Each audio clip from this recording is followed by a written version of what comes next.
everybody. Hello. Hi. My story is a reminder. Trust your instincts, educate yourself, and advocate for your life. There is incredible strength in listening to your own body and your own instincts. Sometimes it whispers, sometimes it shouts, but always it knows. My name is Natalie Feldberg, and in March 2023, I was diagnosed with inflammatory breast cancer, triple negative, stage 3. I completed my treatments at the end of September 2024. I had 24 chemotherapies, a double non-skin sparing mastectomy, 45 lymph nodes removed, 30 radiations, and 17 immunotherapies. 2 years ago, this week actually, I felt an itch on my breast, and when I scratched it, I felt a lump. I got a mammogram the next week and was told everything looked good, not to worry.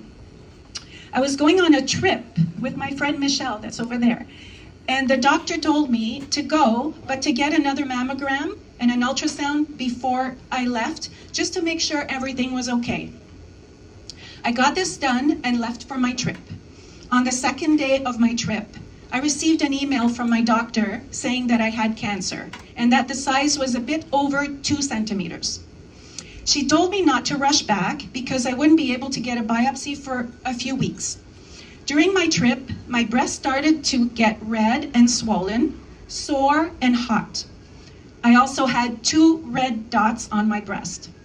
I Googled for information and noticed I had every sign of inflammatory breast cancer.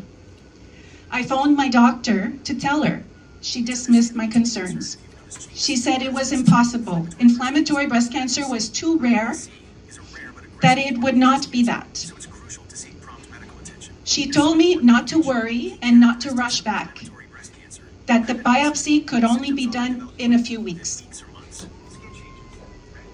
I then phoned another doctor in Toronto, and I told her my worries and concerns, thinking maybe I could be seen sooner in Toronto. She also dismissed me and said that it was too rare and it most likely was not inflammatory breast cancer.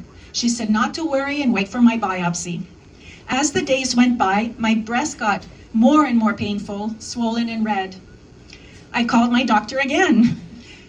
I called the mammography clinic. I called anybody that could try and rush this biopsy. But nothing could be done because my doctor wouldn't request it to be rushed, and that was a requirement. Everybody said not to worry. They said breast cancer does not grow so fast, and I didn't need to rush for a biopsy. Meanwhile, I was reading how it is urgent to treat inflammatory breast cancer quickly, that it is aggressive, and that I should not wait to be treated.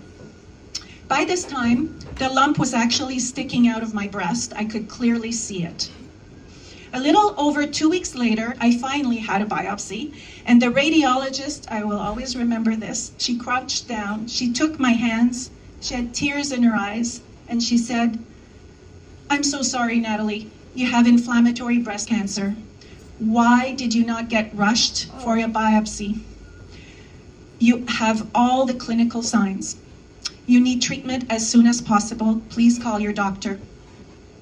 I called my doctor that same day. She responded that I would not be seen to start the process for another 8 to 12 weeks. 8 to 12 weeks. I told her it was inflammatory breast cancer and that it's urgent. She said not to worry, cancer does not grow fast. I had time to wait, that she would not request a rush for me to be seen earlier. Desperate, worried, devastated, I started to tell all my friends about my situation. A miracle then happened. A friend of mine happened to be with her neighbor on a trip, and he's an oncologist in Ottawa. He knew right away the urgency of my situation, and he called me right away.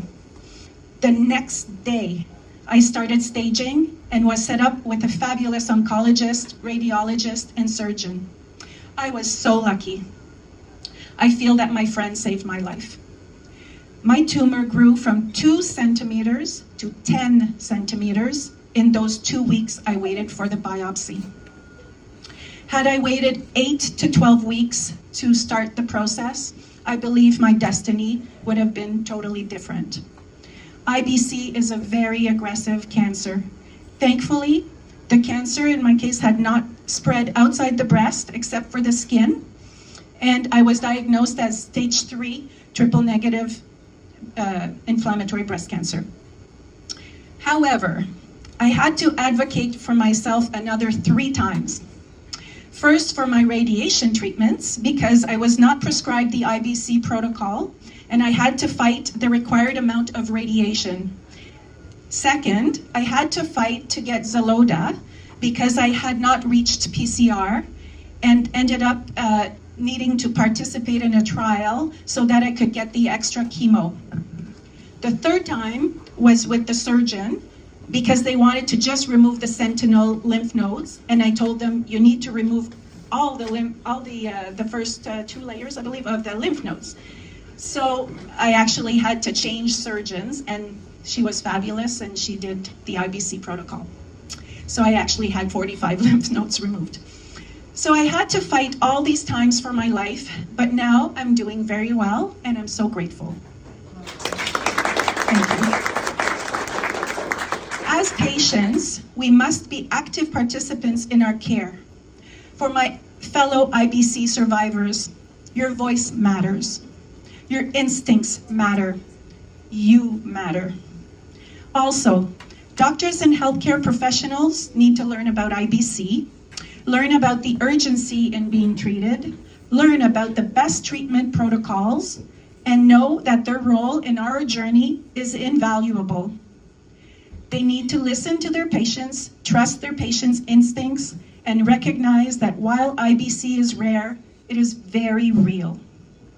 To anyone facing this battle, know that you are not alone. There is strength in knowledge, in community, and in the unwavering belief that your voice deserves to be heard. Keep pushing, keep questioning, and never stop fighting for yourselves. Hope is powerful. Determination is life-saving.